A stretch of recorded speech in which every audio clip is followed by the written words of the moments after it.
Am I the asshole for not clapping when my sister sang in her voice class? My sister, 15, and I, 19, are taking the same voice class at a community college. A requirement of the class is that you sing 5 times over the course of the semester. My sister is incredibly shy and has sang 5 times, but it's always been on Zoom for the professor.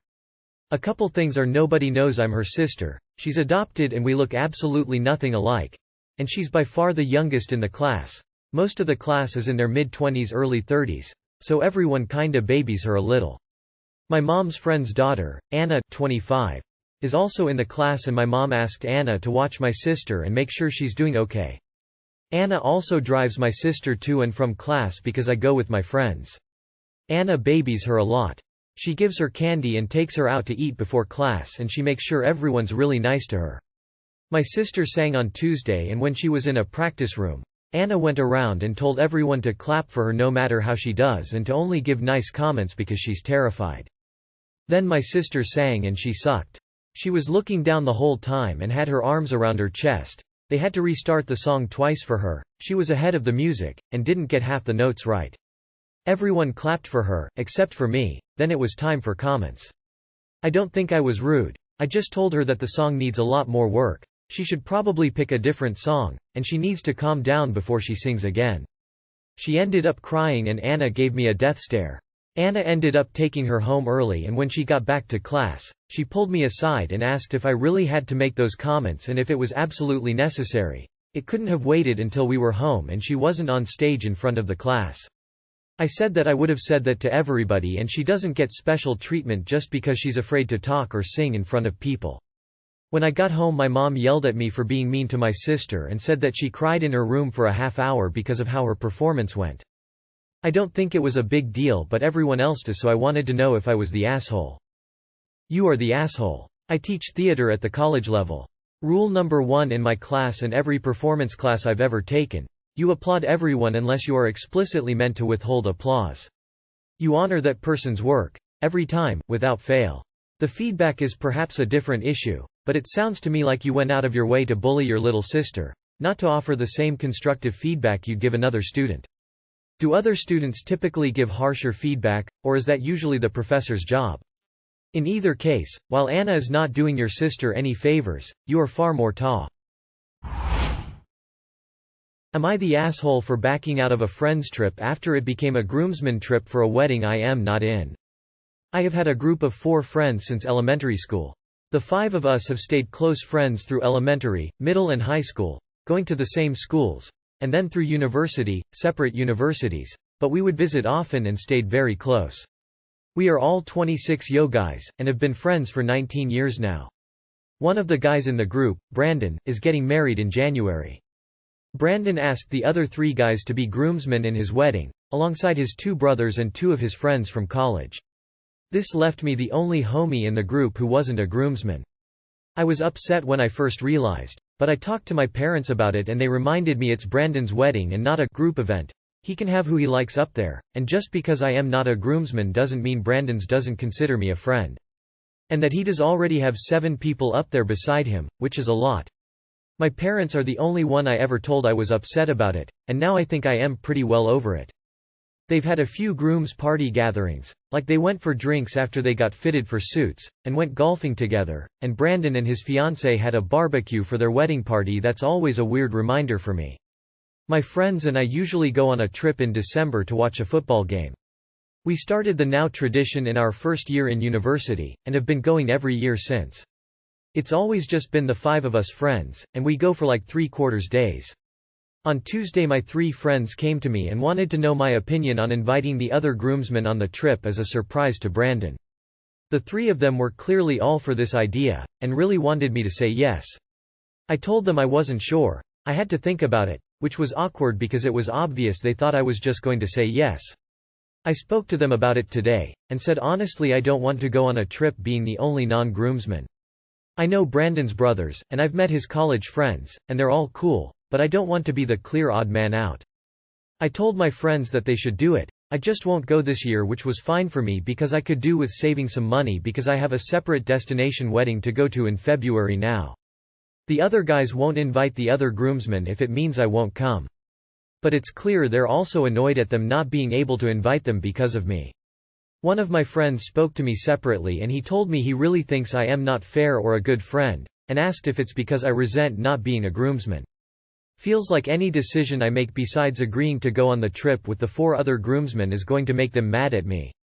Am I the asshole for backing out of the trip if I am going to be the only non-groomsman? Not the asshole. You didn't make a big deal about not being a groomsman.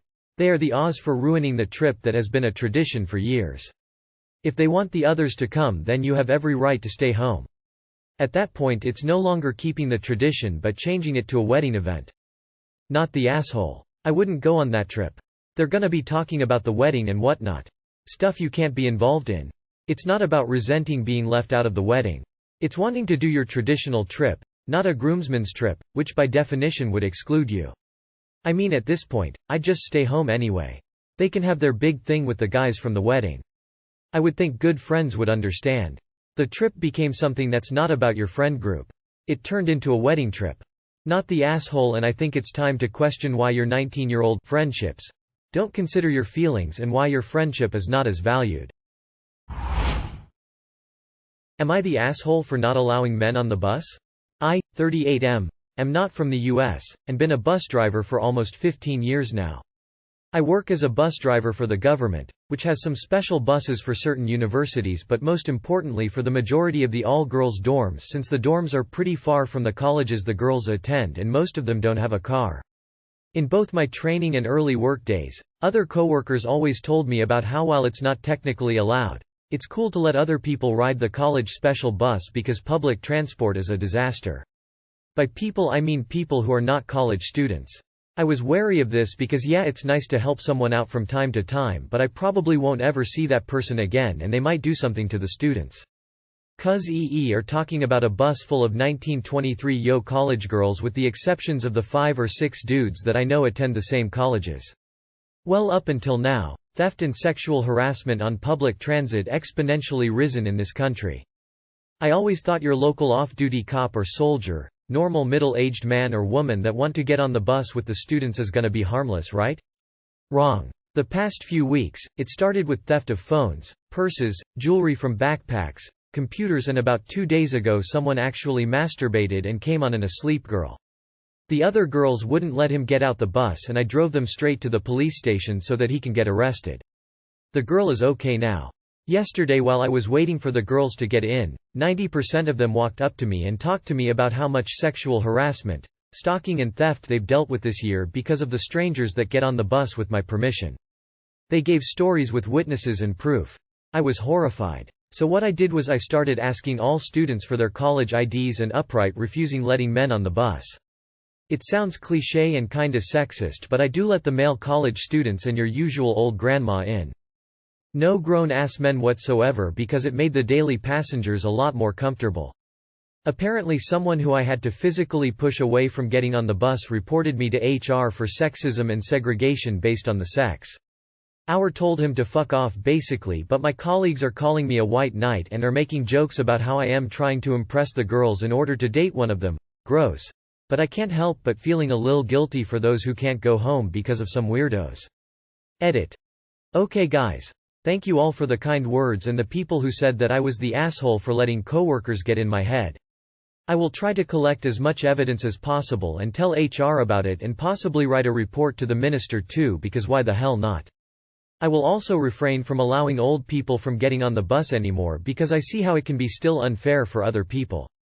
As I said, while it's not technically allowed, it's not illegal to let the public get on the bus as long as you stick to your assigned route and not let people enough to take the place of students. I understand how I might have been a bit too naive and blind to not see the obvious signs of discomfort, but I'll try my hardest to make up for it and apologize to the girls too. Thank you Reddit. I will revise the policy and see if there's any breaching and update y'all if anything happens. Edit. We're stuck in traffic so I can post a little edit. The post blew up and I try to read all comments and reply to as many questions as possible, but here's the FAQ. How TF were you even letting unauthorized people on the bus? Is it legal? I used to let military men and cops on because soldiers were my brothers as I served in the military for 4 years when I was 16. I let other older guys on the bus, but usually I tell them to stay standing up next to the door, but sometimes when the bus is too crowded they tell me they want to sit down a little, so I let them. Huge mistake on my part. I was blinded and naive and low-key a dumbass for trusting these dudes. I'm planning on apologizing to the young ladies later on today. As I said, while it's not advised, it isn't illegal. The boss says that it was originally disallowed, but due to absolutely no one caring about it, the HR stopped caring altogether. Did you not know that it was this bad up until this point? I'm careful on normal buses, not on student ones. Since according to my brain, nothing too bad may happen to students because they know each other. I know I'm the asshole for allowing normal people on the buses, and I am going to stop taking old grandmothers on the bus too. It's only been 2 days and I doubt anyone is gonna subject to the new policy on this bus. I'd like to add that I'm a pretty big guy, so I'm willing to physically intimidate any man that tries to force himself in. I also want to add, since I already said this in multiple comments, I allow college boys on too. I know they're good kids and they won't hurt a fly. They're also pretty good company to the girls because a lot of them are concerned boyfriends anyway. I talked to boss this morning. I'm pulling up a flyer on the bus. New bus policy. Only accessible to college student. Please have college, dorm ID on you to get on. Else you are not welcome aboard. Bus driver will double check IDs. Not the asshole. You're not banning men from the bus. You're just following the letter of the rule that the bus is for students. If that happens to keep the perverts off, so sad, too bad. Not the asshole. Creepy looking dude here, but you're spot on for keeping the girls safe and secure. How can one argue sexism when you're also letting male students with ID on board? Keep up the good work. Am I the asshole for not being excited for my daughter's pregnancy announcement? My daughter and her husband have recently announced their 4th baby in a small little family gathering I hosted. I know I should be excited and congratulatory, but I'm really not. I just felt exhausted the moment she announced. Context. My daughter and her husband aren't really well off financially, so they regularly drop off the kids with me since they can't afford daycare. Of course, I don't mind watching them, but problem is that they'll pick them up quite late than the agreed time, so like I say 9, but then they come at 1. Sometimes it feels like my grandkids spend more time with me than them. They also rely on me for money as well, but I'm not sure if the money I send them is being used on my grandchildren, as I've seen them buy new stuff for themselves after I give them money for something relating to the kids. There's a lot more I can rant about, but it just feels like it's just gonna be another child for me to take care of, and I just can't force myself to be excited anymore. I honestly think they should have stopped at 1. Well, my daughter noticed my lack of a noticeable reaction and asked me if I'm happy to be a grandma again, and I honestly blurted out, "Again? Really?" I didn't mean to, but she didn't take that well and said I was a horrible person for not being excited for her and for getting a new grandchild, and the whole room just became tense after that. Me and my daughter haven't talked much since, but she still drops off the grandkids. Apparently she's waiting for apology until she's ready to talk me, and while I'm hesitant, I don't want to spilt apart the family. Am I the asshole? NTA. She won't speak to you but still uses you for childcare? Nope. You need to set some boundaries and fast. She doesn't pick the kids up on time. She finds a different babysitter next time she needs one. Not the asshole. Quit babysitting and pull all financial support. If she will not speak to you, she doesn't get to use you for free childcare. Not the asshole. But it's time to play hardball. No offense, op, but why wouldn't they use you when you offer free childcare and apparently give them an allowance? You need to teach them personal responsibilities. Lack of funds? Then they need to get better jobs or take on a second one. You are not their ATM. They want to offload the kids? Then they need to pay a babysitter or find a childcare facility. It's time to practice tough love, or your daughter is never going to learn.